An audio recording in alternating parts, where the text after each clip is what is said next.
আজকে এসআইআর মামলার শুনানি রয়েছে সুপ্রিম কোর্টে। আজকে বিকেলের দিকে শুনানি হওয়ার কথা প্রধান বিচারপতি সূর্যকান্তের বেঞ্চে। 16 দিন পরে রাজ্যে হবে ভোট। প্রথম দফায় ভোট 23 তারিখ। আপনারা জানেন এসআইআর প্রক্রিয়া এখনো চলছে, বিবেচনাধীন রয়েছে বহু নাম। মোট 60 লক্ষের নাম ছিল লজিক্যাল ডিসক্রিপেন্সির তালিকায়। 7 তারিখের মধ্যে অর্থাৎ আগামীকালের মধ্যেই 60 লক্ষের নিষ্পত্তি হয়ে যাবে, এমনটাই কিন্তু আদালতে এর আগের দিন জানানো হয়েছিল, আপনারা জানেন। আর এরই মধ্যে প্রথম দফার মনোনয়ন পর্ব আজকে শেষ হচ্ছে।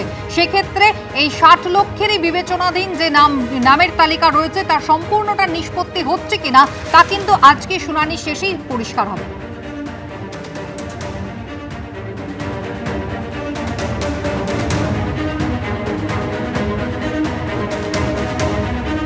ভোটার লিস্টের কাজ করা যাচ্ছে না, কোনো স্ক্রুটিনি করা যাচ্ছে না।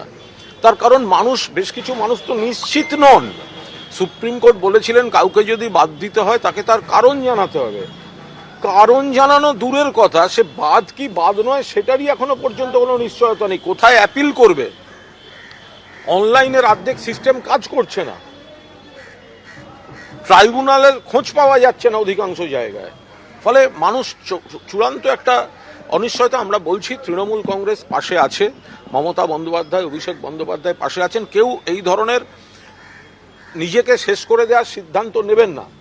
ভোটটা এসে গেছে নিশ্চয়ই, বাট আপনার জীবন শেষ করে দেবেন না। আবার আপনি বৈধ ভোটার হলে যেভাবে হোক আপনার ভোটার তালিকায় নাম তোলার লড়াইটা চলবে। এসআইআর এর জেরে যাদের নাম বাদ যাচ্ছে সেই অভিযোগে কিন্তু জেলায় জেলায় বিক্ষোভ। এবার দেখাবো বসিরহাটের ধান্যকুড়িয়ার ছবি। এলাকা রীতিমতো উত্তপ্ত হয়ে উঠেছে, কারণ মাত্র 3টে বুথ মিলিয়ে 700-র কাছাকাছি নাম বাদ চলে গিয়েছে। স্থানীয়রা এমনটাই অভিযোগ করছেন। প্রতিবাদে টাকি রোড অবরোধ করে দীর্ঘক্ষণ ধরে চলে বিক্ষোভ। ধান্যকুড়িয়ার ছবি দেখছেন, যেখানে একেবারে মাত্র 3টে বুথে প্রায় 700-র কাছাকাছি ভোটারদের নাম বাদ গিয়েছে, এমনটাই অভিযোগ করেছেন স্থানীয়রা। 31, 33 এবং 34 নম্বর বুথে 679 জনের নাম বাদ গিয়েছে বলে স্থানীয়রা দাবি করছেন, যার প্রতিবাদে তারা দীর্ঘক্ষণ ধরে এলাকায় বিক্ষোভ দেখিয়েছেন। টাকি রোড অবরোধ করে আজ সকালে হয় এই বিক্ষোভ।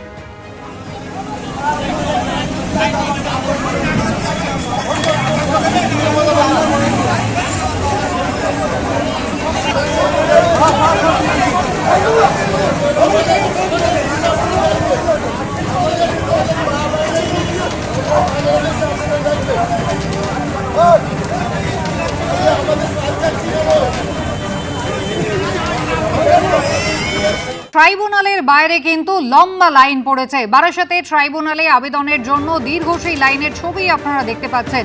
ইতিমধ্যেই যারা বিবেচনাধীন রয়েছেন নিষ্পত্তি হচ্ছে, এবং সেই নিষ্পত্তিতে যাদের নাম বাদ যাচ্ছে তারা ট্রাইব্যুনালে আবেদন করতে পারবেন। আর ট্রাইব্যুনালে আবেদনকারীদের এই দীর্ঘ লাইন আপনারা দেখতে পাচ্ছেন সরাসরি বারাসাত থেকে। আমাদের প্রতিনিধি সমীরণ পাল আমাদের সঙ্গে রয়েছেন।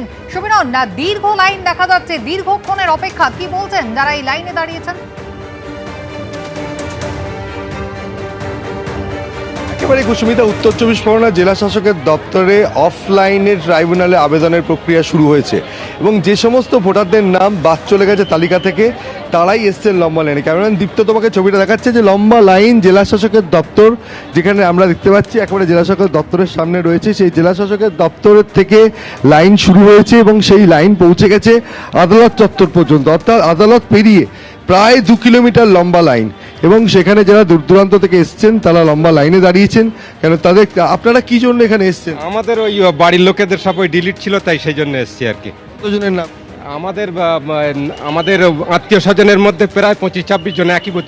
শশীপুরে হচ্ছে আপনার পুরনো বুথ নাম্বার ছিল 44, এখন সেটা 59 নাম্বার বুথ হয়েছে। প্রায় 160 জনের মতো ডিলিট হয়ে গেছে আমাদের ওই বুথটায়। কি জন্য? ওই সব নামের ভুল, তারপরে 2002 সালে ভোটার রয়েছে তাদের বাপ মার সঙ্গে ম্যাচিং রয়েছে, তাও কিন্তু ভোট ডিলিট হয়ে গেছে আর কি।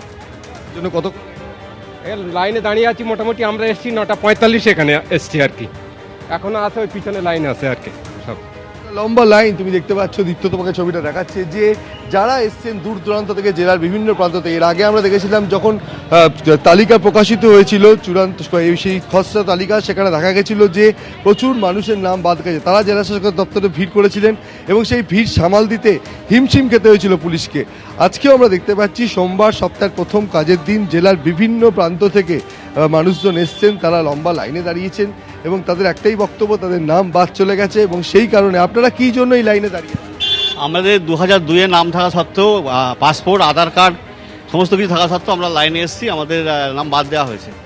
এসআইআর শুনানি অবশ্যই সমস্ত শুনানিতে যাওয়ার পর সমস্ত কপি দেওয়ার পরে এটা হয়েছে। আমার মায়ের মানে আমার নানির নাম 2002 লিস্টে থাকার পরও ফাইনাল লিস্টে গিয়ে অ্যাডজুডিকেশন দিয়েছে। ড্রাফট লিস্টে নাম এসছে, আপনার যেটা ডিলেট লিস্টে নাম দিয়েছে, আন্ডার অ্যাডজুডিকেশন ছিল, তারপরে ডিলেট হয়ে গিয়েছে সমস্ত ডকুমেন্ট দেওয়ার পরও। সকাল 8:30 থেকে তুমি দেখতে পাচ্ছ যে লাইন, লম্বা লাইন। এই লাইন জেলা শাসকের দপ্তর থেকে, দীপ্ত তোমায় ছবিটা দেখাচ্ছে, জেলা শাসকের দপ্তর পেরিয়ে আদালত পেরিয়ে এই প্রখর দাবদাহ উপেক্ষা করে মানুষজন লাইনে দাঁড়িয়েছেন। তাদের প্রত্যেকেরই বক্তব্য, তাদের নাম, তাদের পরিবারের সদস্যদের নাম তালিকা থেকে বাদ চলে গেছে। এসআইআর শুনানিতে তারা হাজিরও হয়েছিলেন নথি দিয়ে, কিন্তু তাদের নাম নেই, নাম ডিলিট হয়ে গেছে। আর সেই কারণেই তারা এই নাম তোলার জন্য এই ট্রাইব্যুনালে অফলাইনে আবেদন করতে এসছেন এবং সেখানে তুমি দেখতে পাচ্ছ যে স্পষ্ট লম্বা, যত দূর দেখা যাচ্ছে লম্বা লাইন এবং সেই লাইন সামাল দিতে কেন্দ্রীয় বাহিনী যেমন রয়েছে, পুলিশও তেমনি উপস্থিত রয়েছে। এখানে দেখা যাচ্ছে যে যাদের চূড়ান্ত তালিকা, যাদের নাম নেই, নাম ডিলিট হয়ে গেছে, এবং যে সাপ্লিমেন্টারি তালিকাতেও যাদের নাম ডিলিট হয়ে গেছে, তারা জেলার বিভিন্ন প্রান্ত থেকে তারা আসছেন এবং এসে এই নাম তোলার প্রক্রিয়ার জন্য লম্বা লাইনে দাঁড়িয়েছেন। আরও একবার কথা বলবো, আপনারা কোথা থেকে কি জন্য এসেছেন? ওই ডিলেট করে দিয়েছে আমাদের ভোটের থেকে, আমার ছেলের, আমার ভাসুরির, তাই আজ কাগজ জমা দেবো এখানে। এর আগে শুনানি দেখেছেন? শুনানি, হ্যাঁ হ্যারিংয়ে গিয়েছিলাম, সব দিয়েছিলাম, তারপর নোটিশ আসতে ডিলেট 23 তারিখ। আমরা এখানে দেখতে পাচ্ছি জেলা শাসকের দপ্তরের একেবারে শেষ প্রান্ত পেরিয়ে আদালত চত্বর, সেখানে পর্যন্ত লাইন পৌঁছে গেছে এবং মানুষজন তারা সমস্ত প্রয়োজনীয় নথিপত্র নিয়ে তারা লাইনে দাঁড়িয়েছেন এবং তাদের একটাই বক্তব্য, তারা এসআইআর এর শুনানিতে হাজির হয়েছিলেন, তারা নথিপত্র জমা দিয়েছিলেন, কিন্তু তাদের নাম ডিলিট হয়ে গেছে। আর সেই কারণে আগে অনলাইনে আবেদন করেছেন, এখন এই মুহূর্তে অফলাইনে আবেদনের প্রক্রিয়ার জন্য তারা জেলা শাসকের দপ্তরে এসেছেন। এবং দীপ্ত তোমাকে ছবিটা দেখাচ্ছে যে ড্রপ গেট, সেই ড্রপ গেটের বাইরে আদালত চত্বর, সেই আদালতের চত্বর পর্যন্ত লম্বা লাইন, সেই লম্বা লাইন অনেক দূর পর্যন্ত বিস্তৃত হয়ে রয়েছে। জেলা শাসকের দপ্তর থেকে আদালত পেরিয়ে গেছে এবং একেবারে অর্থাৎ লাইনের কিন্তু কোনো শেষ নেই, মাথাটা আছে, শুরুটা একেবারে জেলা শাসকের অফিস থেকে, কিন্তু সেই লাইন এঁকে বেঁকে পৌঁছে গিয়েছে একেবারে আদালত চত্বর পর্যন্ত। তুমি আমাদের সঙ্গে থাকো সমীরণ। একদিকে বারাসাতের ছবি আপনারা দেখছেন, আর এবার পাশাপাশি আপনাদের কাটোয়ার ছবিও দেখাবো। সেখানেও কিন্তু ট্রাইব্যুনালে যাদের নাম ইতিমধ্যেই আগে জুডিশিয়াল অফিসাররা যারা বিবেচনাধীনের তালিকায় ছিলেন, নিষ্পত্তির পরে যাদের নাম বাদ গিয়েছে, তারা ইতিমধ্যেই ট্রাইব্যুনালে আপিল করার জন্য দীর্ঘ লাইনে অপেক্ষা করছেন। জেলায় জেলায় একই ছবি, একদিকে বারাসাতে যেমন আপনাদের দেখালাম, পাশাপাশি কাটোয়াতেও একইভাবে মানুষের দীর্ঘক্ষণের অপেক্ষা।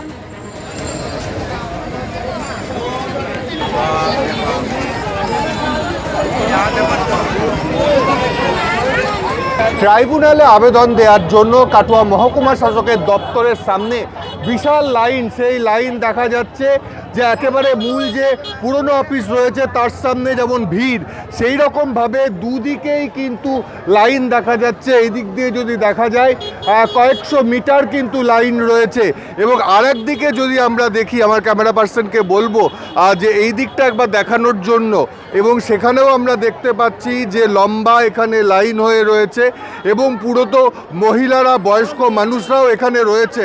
একবার জিজ্ঞেস করবে, বলছি দিদি কখন থেকে দাঁড়িয়ে আছে?